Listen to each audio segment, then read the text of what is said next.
La Universidad Autónoma del Estado de Hidalgo, su patronato universitario, a través de la División de Extensión de la Cultura, le da la más cordial bienvenida a la 34ª edición de la Feria Universitaria del Libro 2021, en su modalidad virtual.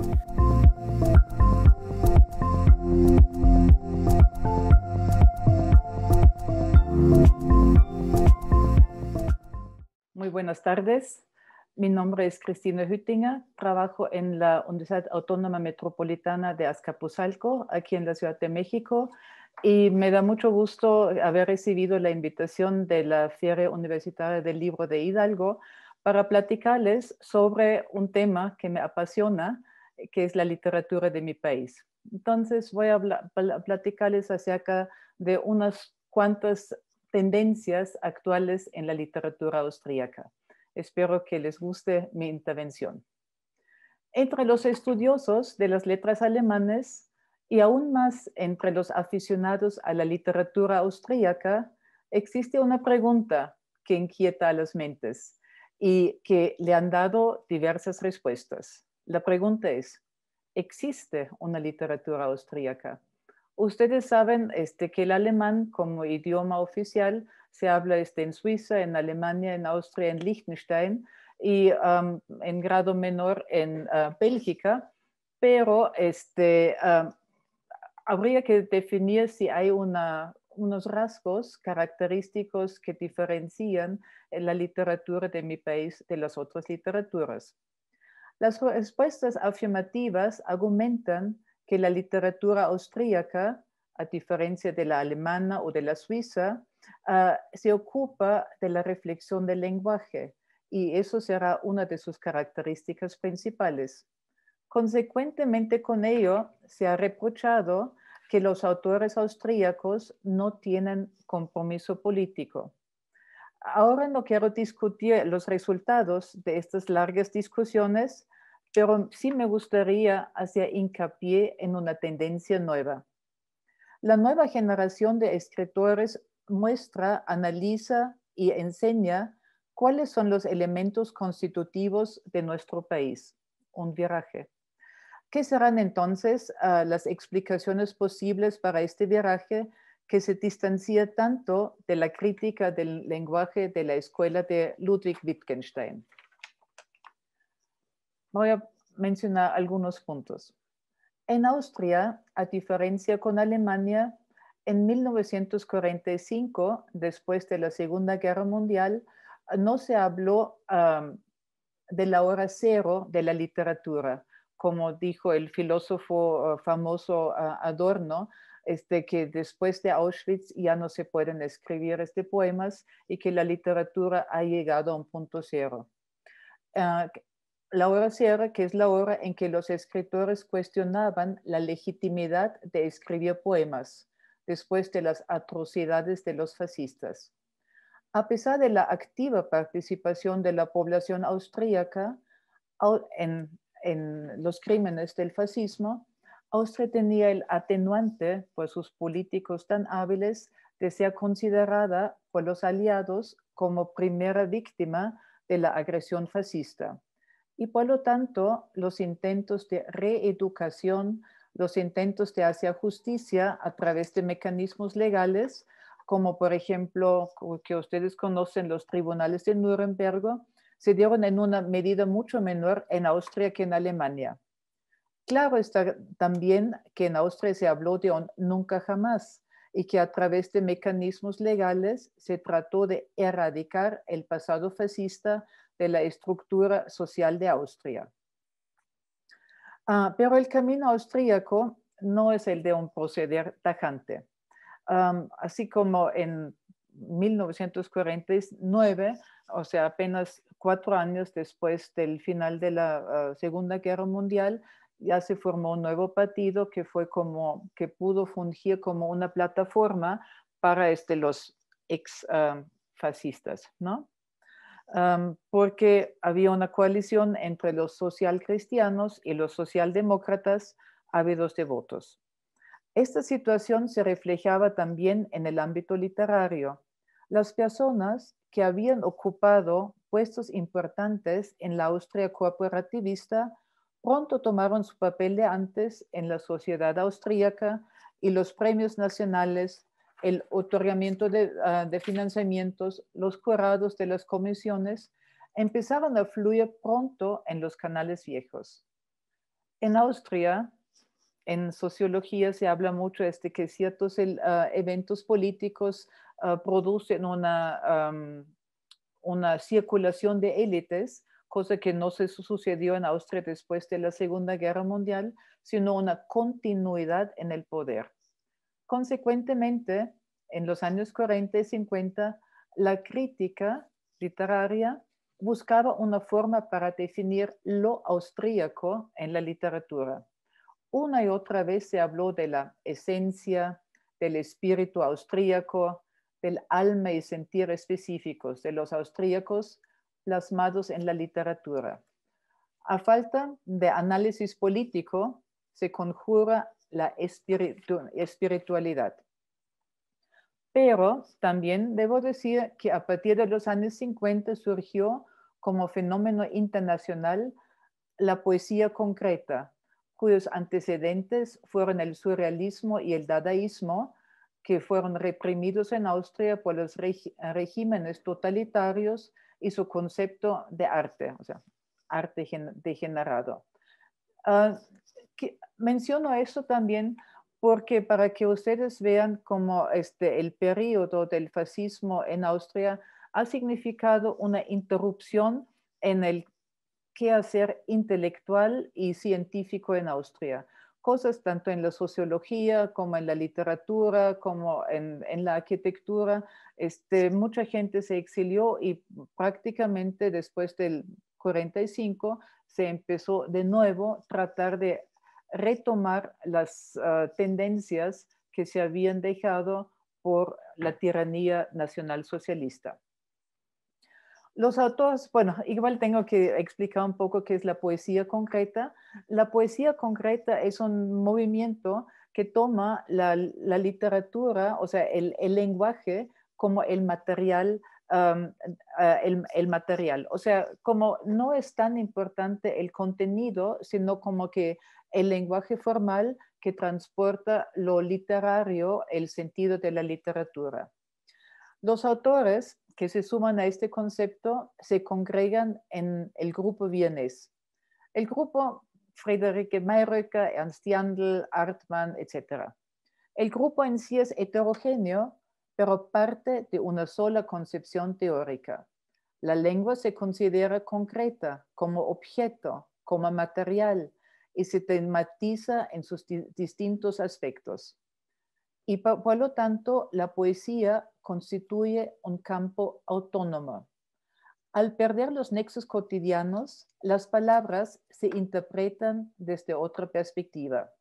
El proceso creativo se vuelve manifiesto, circunstancia que lleva a una democratización del lenguaje poético y por consecuencia significa una oposición consciente a la inspiración poética, a la espiritualidad de la que hablé hace ratito. Para ponerles un ejemplo, ahorita estoy diciendo como cosas muy abstractas.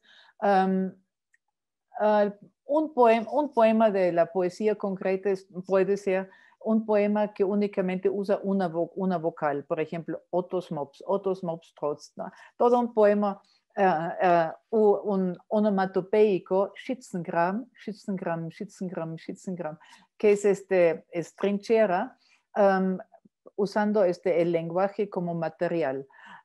Debo decir que, bueno, dos cosas. Una, que tanto en la literatura mexicana, el escritor Oscar de la Borbolla tiene un libro en el que está usando esta forma de usar solamente una vocal para ciertos textos, ¿no? Una cosa muy, muy difícil. Y la otra, que yo, bueno, como soy también maestra de alemán, estoy usando mucho esos textos de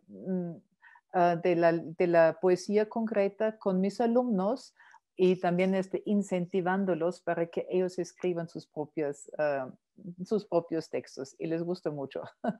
Es siempre muy sorprendente. Ahorita me gustaría hablar de un poeta, de un escritor que me parece muy importante. Se llama Jaimito von Todera. Él fue un promotor del grupo vienés, pero tenía conceptos literarios completamente diferentes. Él desarrolló a lo largo de su vida una monumental obra épica, totalizadora, interrelacionada entre sí, con el concepto de la intertextualidad entre su propia obra y la literatura mundial.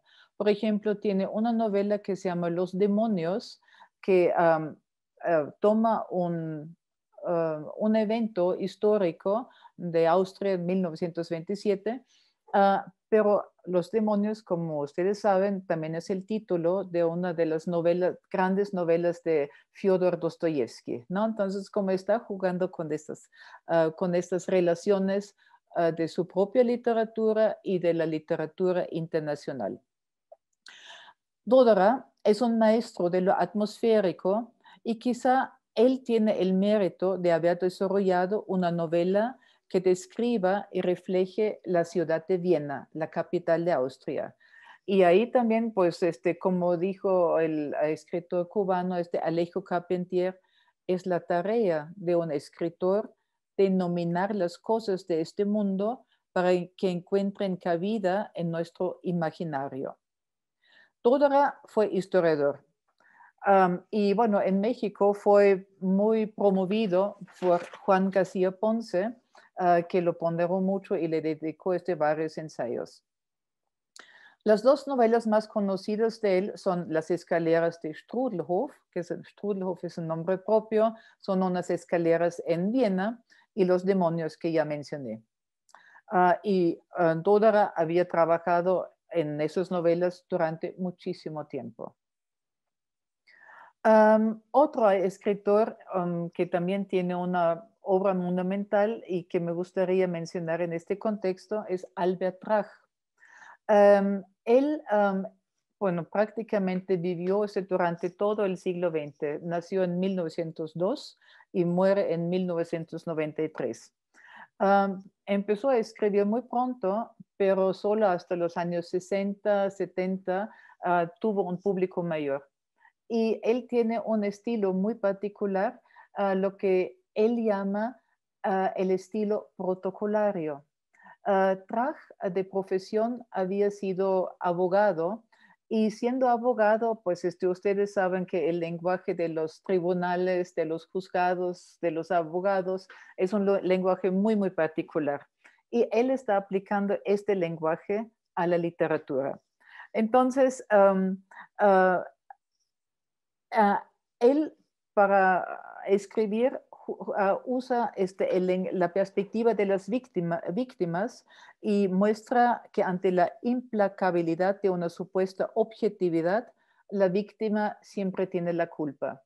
Quiero mencionar, bueno, 3 novelas de él. Bueno, como ya verán, es uno de mis escritores favoritos. Uno se llama Investigación de las muchachas, que es bueno, que dos muchachas había bueno, se matan a una persona que lo estaba intentando de violentar y violarlas, y claro, es que toda la justicia, o sea, como que les echa la culpa. La otra es el gran protocolo contra Zwetschgenbaum. Zwetschgenbaum es ciruelo, pero también puede ser un nombre de un apellido judío, ¿no? Entonces, un judío pobre estaba sentado bajo un ciruelo que tiene el mismo nombre como él, y lo acusan de haber robado las ciruelas. Entonces, toda la parafernalia, como que él no sabe, no habla bien el idioma y no sabe defenderse ante la justicia. Bueno, es un texto maravilloso. Y otro texto, bueno, Trach, él mismo fue judío y sufrió la persecución.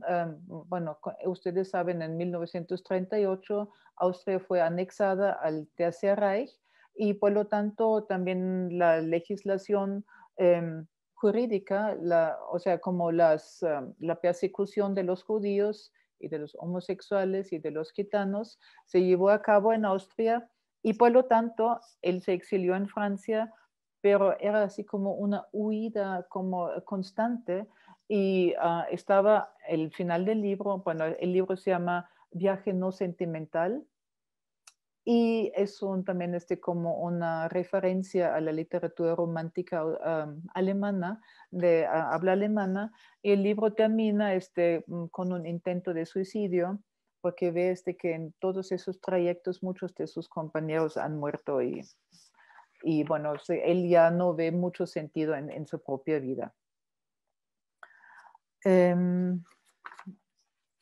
Bueno, ahorita me gustaría, después de esta pequeña presentación de algunos escritores, me gustaría ver un poco cómo es el ámbito literario en Austria.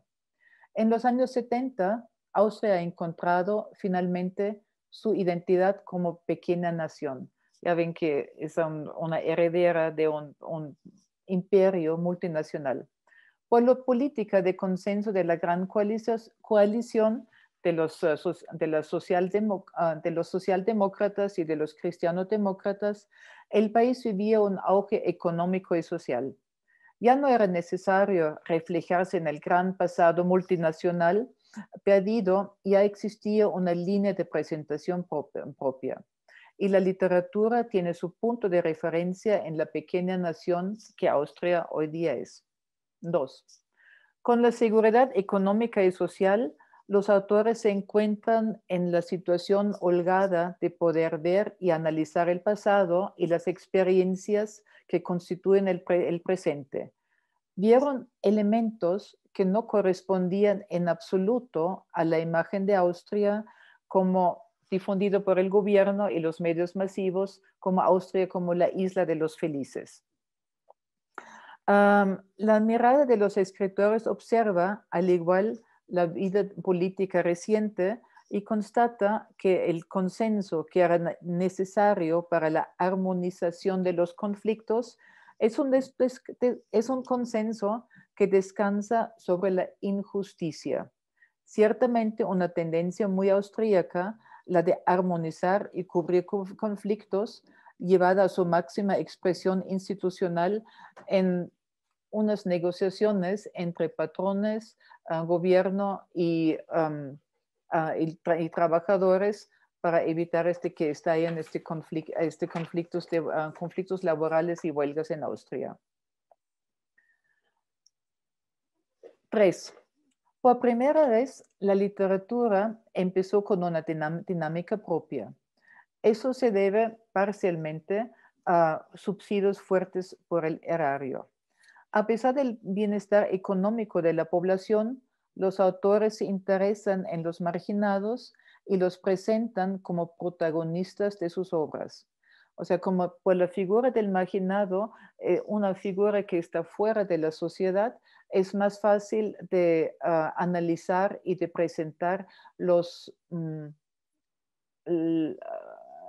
vicios, digamos, y las malas condiciones de una sociedad dada. Al mismo tiempo, la imagen y la historia del país ya no se presentó como antaño, o sea, de forma idealizada, cuando los austríacos fuimos caracterizados como un pequeño pueblo alegre que heroicamente resiste y vence todos los contratiempos. Ahora la historia se interpreta más bien como una historia de la traición, del engaño y de la perseveración del mal. 4. Nuevas cuestiones se formulaban, nuevas preguntas se planteaban. Punto central es la búsqueda de la identidad, tanto individual como nacional. Esta búsqueda se expresa en la búsqueda de contenidos cubiertos por falta de una polémica pública que confrontase las diferentes opiniones y por otro lado, sobre la reflexión sobre el lenguaje. El arte es considerado como una desviación necesaria para poder hacer visibles las estructuras sociales.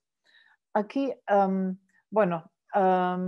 me gustaría hablar un poco de los 2 premios Nobel que tuvimos recientemente. En 2004 a Elfriede Jelinek y en el 2019 a Peter Handke. A los dos, porque ellos son maestros en el manejo del lenguaje. Bueno, vamos a empezar con la mujer, las damas primero. Y aparte, antes le dieron el premio Nobel antes que a Handke.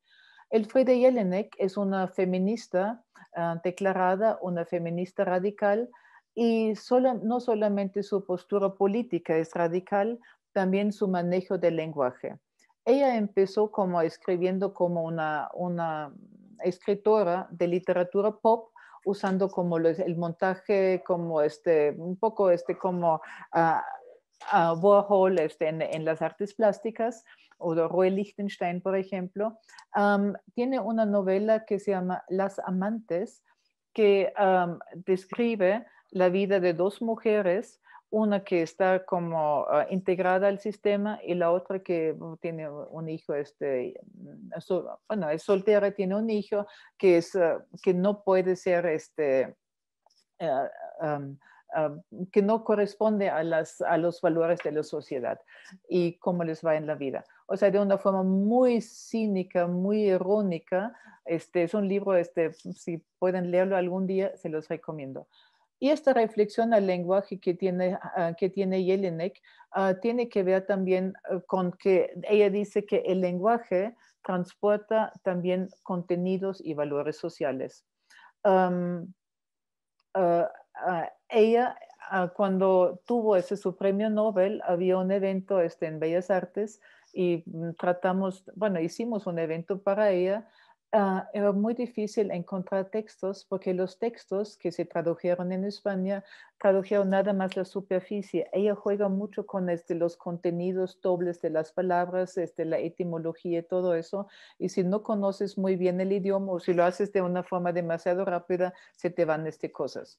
Bueno, Peter Handke, a la vez, es el segundo premio Nobel de 2019. Es un escritor que observa con mucho detalle todo lo que le rodea. Es un escritor que tiene una paciencia increíble para describir las florecitas, las vetas de las piedras. Pero él empezó también como Jelinek, retomando la crítica del lenguaje de Ludwig Wittgenstein, diciendo que lo que es el lenguaje nos forma a nosotros. Nosotros somos hijos del lenguaje. Entonces tiene un drama que me parece que ya se ha presentado, un drama que ya es viejo, es de los años 60, pero que ya se presentó en México, que se llama Caspa. Y Caspa es un personaje que no sabe hablar, bueno, de hecho es como una figura mítica de un niño que se encontró en el siglo XIX, que fue encerrado todo el tiempo y no sabía ni hablar ni cómo era la vida humana. Entonces, Handke retoma este personaje para describir que nosotros, nuestra identidad, está formada a través del lenguaje, a través de lo que la gente, los manipuladores te dicen, así nos forman nuestra conciencia. Bueno, eso fue una pequeña digresión acerca de nuestros premios Nobel. Y ahorita me gustaría hablar un poco sobre un tema que nos ocupa mucho y que ha encontrado mucha entrada en la literatura austríaca. Es el tema del Heimat. Heimat es una palabra alemana que es terreno, terruño, patria, pero significa en alemán también estar arraigado, sentirse bien, ¿no? Austria es un país que vive de la venta de su imagen estereotipada. Elfriede Jelinek, que acabo de mencionar, lo llama ese bello país con sus valles y colinas, obviamente de una forma irónica, que esconde bajo su superficie maravillosa la maldad, la perversión y la agresión. Por nuestra historia tenemos una noción mucho más crítica por la historia que tiene que ver con el fascismo, ¿no? Más distante de nuestro terruño, como los mexicanos, por ejemplo. Nosotros, o por lo menos, pues no cantaríamos nunca Austria linda y querida, ¿no? O sea, aquí hay un hito, una ruptura. El progreso y el avance de la industrialización desde principios del siglo XX llevó a un cambio económico-social que rompió con los valores tradicionales. Esto causó inseguridad e incertidumbre en vastos estratos de la población y llevó a una glorificación de la vida sana y feliz en el campo. Um, Obviamente nunca tomó en cuenta las duras condiciones de la vida de los campesinos, la violencia, las agresiones prevalecientes en la vida rural. Nosotros todos fuimos educados con textos que platican de la vida ideal en el campo.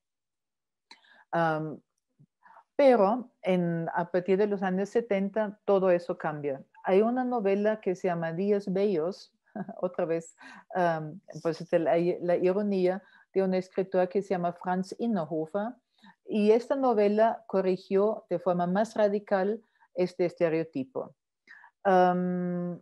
Existían antecedentes de esto, Piel de Lobo, de Hans Lebert, Gerhard Fritsch, Carnaval, etc. La naturaleza ya no es bella, ya no es un idilio.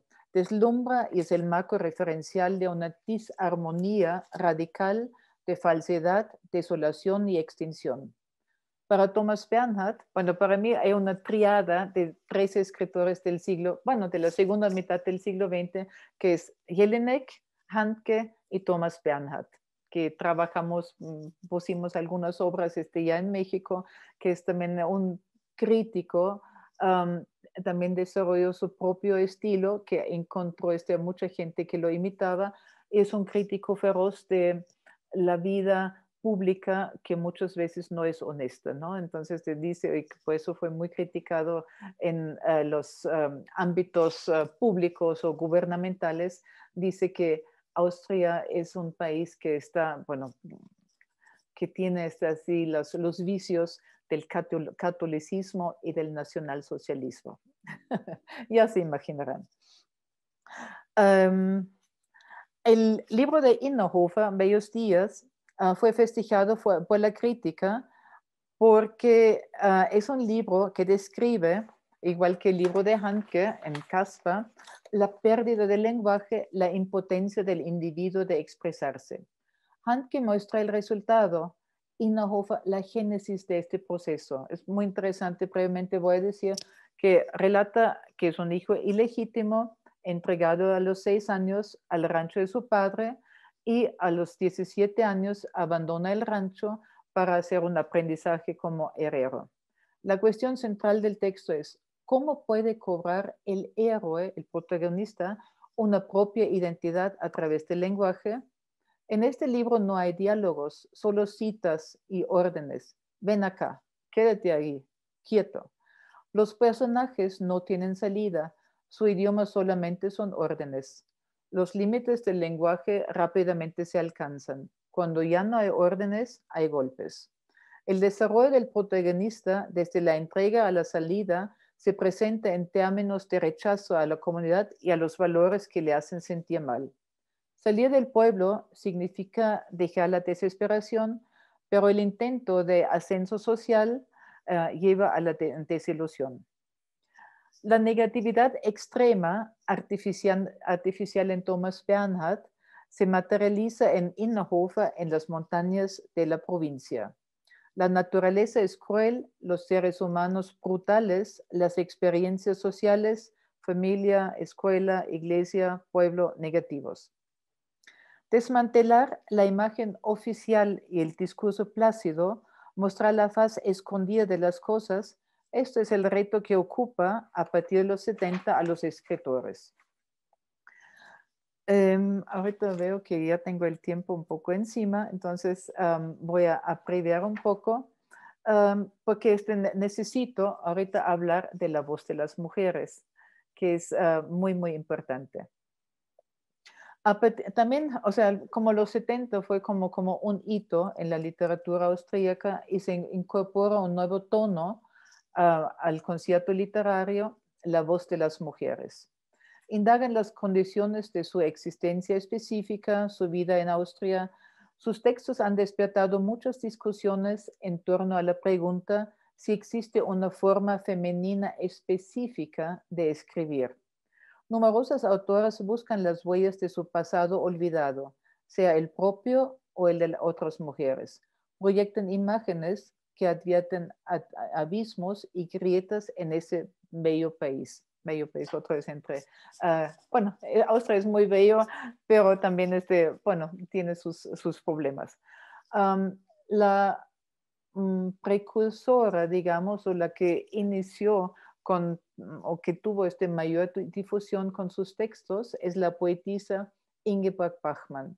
Ella desde una postura muy femenina, como está indagando cómo el patriarcado, el machismo y también el fascismo en cierta medida han mutilado la vida de las mujeres y le han restado posibilidades de desarrollo. O sea, a la obra de Ingeborg Bachmann hay muchas referencias, o sea, es como una parte fundamental para la escritura femenina en Austria. Y como les digo, como siempre se refieren a las formas de cómo podemos vivir, qué perspectivas tenemos, de dónde venimos, hay un libro de Marie-Thérèse Kerschbaumer, El nombre femenino de la resistencia, que entrelazan las dimensiones históricas, feministas y estéticas, todo relacionado con la resistencia al fascismo. La autora se aproxima a mujeres víctimas del fascismo, sea por razones políticas o racistas, en 7 reportajes.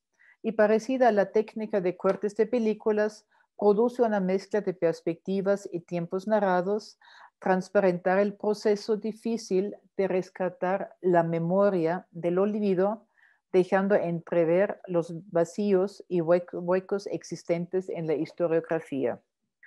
Otra escritora, Elisabeth Reichert, tematiza las dificultades de una resistencia femenina.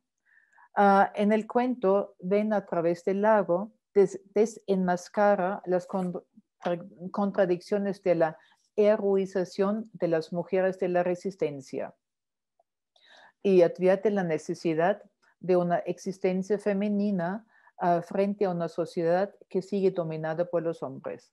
Eso es también como el gran tema de Elfriede Jelinek que mencioné hace un ratito. Lo que no dije hace rato, Elfriede Jelinek es una dramaturga también cuya obra ha sido muy, muy importante.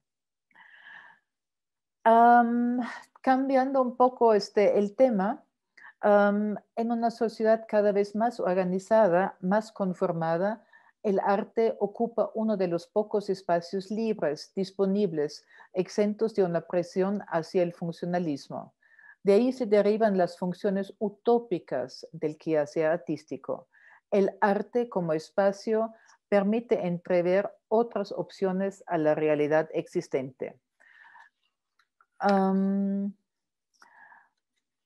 Bueno, ahorita, ya hablé de Peter Handke y solamente quiero, así como ahorita, cerrar mi pequeña intervención diciendo, la literatura es un cuerpo de texto, una hilación de palabras que tienen que llegar a su meta, el lector. Sin lector no hay libro, no hay literatura.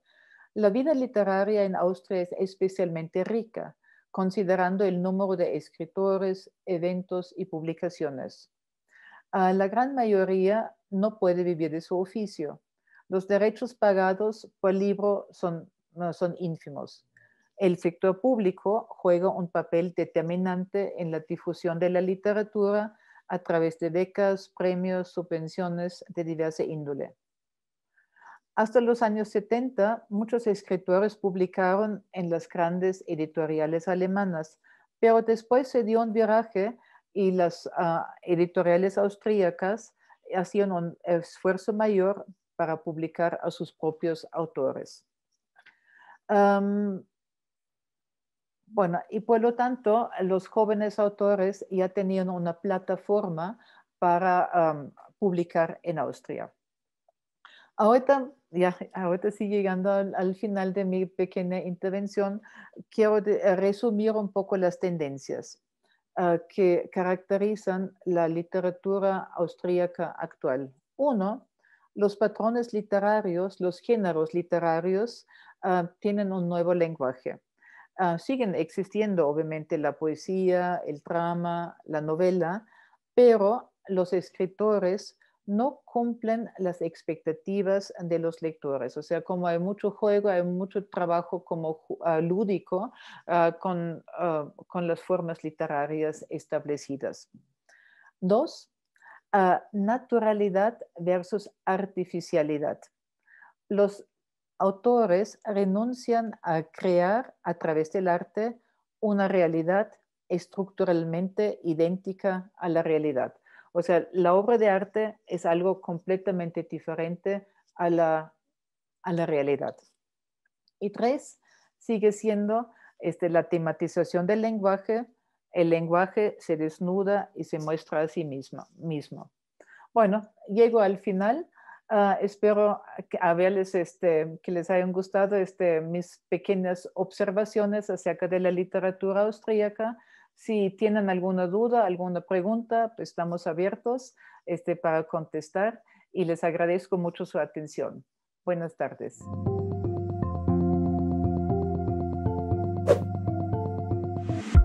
La FUL agradece tu asistencia.